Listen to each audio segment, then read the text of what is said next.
వందే మాత్రం. నేను మీ journalist Navata. Welcome to R voice. ISRO Indian Space Research Organisation ఒక గొప్ప విజయం సాధించింది. ఏంటి అంటారా?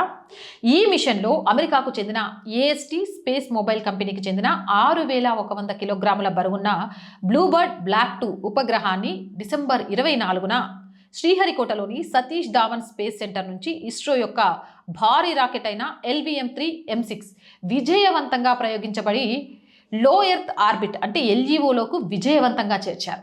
ఈ విజయం భారత అంతరిక్ష రంగానికి ఒక మైలురాయి మాత్రమే కాదు, ప్రపంచ స్థాయిలో భారత్ యొక్క సాంకేతిక ప్రావీణ్యాన్ని మరొకసారి నిరూపించింది.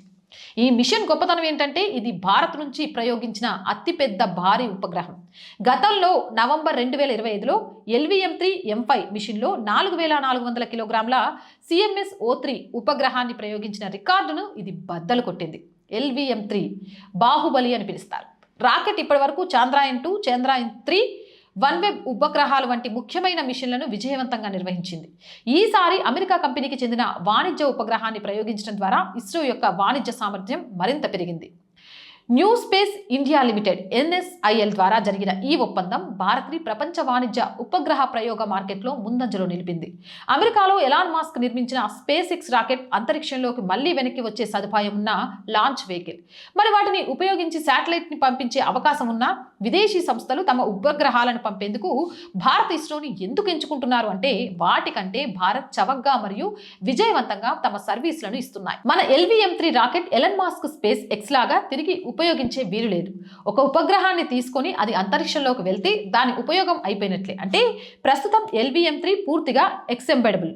ఒకసారి వాడి పాడేసింది అంటే అంతరిక్షంలోకి వెళ్ళిన తర్వాత మళ్ళీ వెనక్కి రాదు, మళ్ళీ వాడలేం. ప్రతి లాంచ్కి కొత్త LVM-3 రాకెట్ తయారు చేసుకోవాలి. ఇది ఒకసారి వాడిన తర్వాత దాని స్టేజ్లు అంతరిక్షంలో లేదా వాతావరణంలో కాలిపోతాయి లేదా సముద్రంలో పడిపోతాయి. వీటిని మళ్ళీ ఎందుకు ఉపయోగించలేం?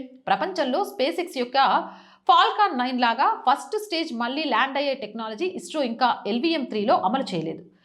ఇస్రో కొత్త rocket next generation launch vehicle NGLV లేదా సొరియా అభివృద్ధి చేస్తోంది. ఇది కొంత భాగం మళ్ళీ వాడేది ఉంటుంది. 2030ల చివరికి ఇది రెడీ అవుతుంది.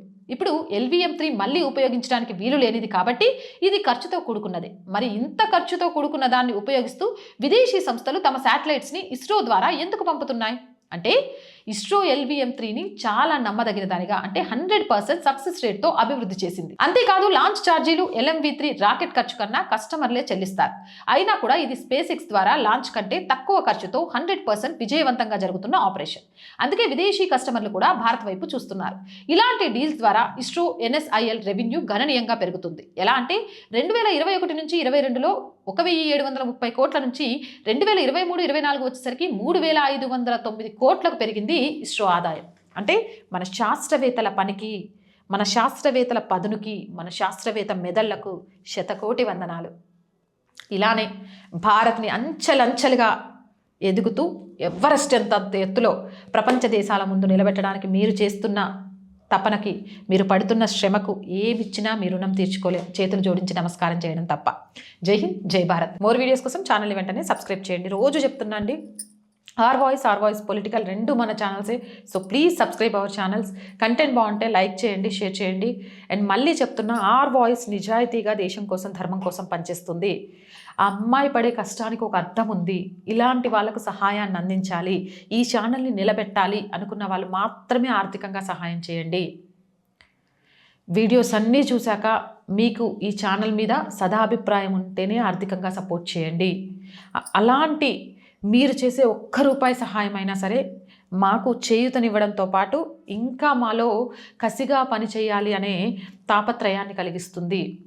సపోర్ట్ చేయాలి అనుకుంటే సబ్స్క్రిప్షన్ పక్కన జాయిన్ అనే బటన్ ఉంది. 1 to 5 లెవెల్స్ ఉన్నాయి. ఏదో ఒక లెవెల్లో సపోర్ట్ చేయండి. లేదా స్క్రీన్ మీద గూగుల్ పే, ఫోన్పేతో పాటు అకౌంట్ డీటెయిల్స్ ఉన్నాయి. మీకు తోచిన సహాయాన్ని అందించవచ్చు. వ్యాపార ప్రకటనల కోసం 8328500576 నెంబర్ని సంప్రదించండి. జై హింద్, జై భారత్.